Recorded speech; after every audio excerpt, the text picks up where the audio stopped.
In Movies and Money, the replay of Jaws from the 70s made a massive splash at the box office, swimming to the #2 spot. Movie man Erik Childress is on the scene for us. Erik, summer is winding down. Share with us what you think were the biggest hits, if you will. Certainly, Angie. The theaters had roughly the same kind of summer as 2024, just with money spread around to more movies. There should be 11 $100 million grossers this year when Freakier Friday crosses that line, compared to just 9 last year, which saw much of its money go to Inside Out 2 and Deadpool and Wolverine. Now, Disney won the summer again this year with their live-action Lilo and Stitch remake, grossing over $423 million domestic and $1.033 billion.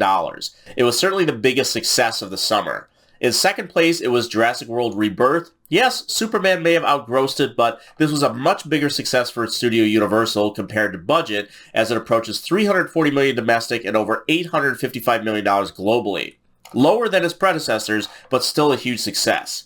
Universal also had a big hit with their live-action remake of How to Train Your Dragon, with over $262 million domestic and $629 million worldwide.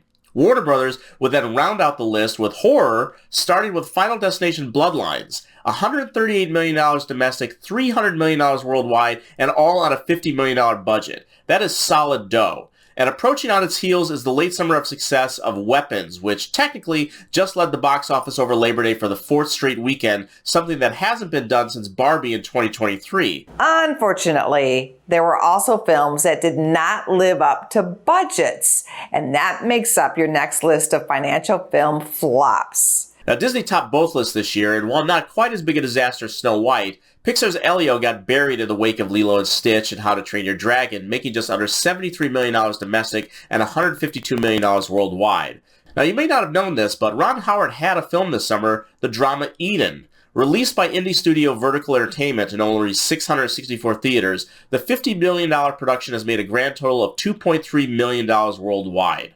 Lionsgate's John Wick semi-prequel Ballerina, also hampered by reshoots and a $90 million budget, grossed just $58 million domestic and just under $136 million globally. Remember, roughly half those grosses stay with the theaters. Finally, one more Disney film on the list, and it was their Marvel summer kickoff Thunderbolts. The $180 million production grossed $190 million domestic and grossed $382 million worldwide. Both that and Captain America were disappointments for Marvel this year, despite Fantastic Four getting over itself $500 million. Better luck next year with Spider-Man and Doomsday. We always reserve the final segment for your recommendations. What are your top 5 favorite films of the summer, and where can people see them? My pleasure, Angie, and I'm going to stick to films that were released in theaters. Now, even if you missed them, now is your time to catch up. Number 5 on my list you can still catch in theaters, and that was the aforementioned Weapons, Zach Cregger's unique and captivating horror film about the search for missing children. Number 4 is Materialist, Celine Song's comedy drama with Dakota Johnson, Chris Evans, and Pedro Pascal, where the realism of finance can be just as important as romance. Number 3 is Mission Impossible: The Final Reckoning, the best of the big blockbusters, putting a cap on one of the great action franchises ever. Number 2 is The Life of Chuck, Mike Flanagan's wonderful, mystical, and melancholy view of life's journey and the choices we often don't make until it's too late. Finally, the best film of the summer debuted at Sundance this year, and it is Ava Victor's Sorry Baby, a funny and original tale of one woman's struggle to process a traumatic event in her life. It is an incredible film that more people need to see. Now, all, with the exception of Weapons, are available on VOD or physical media right now, and they are my recommendations from the summer. Thanks, Erik, for your summer summation. Thank you, Ed.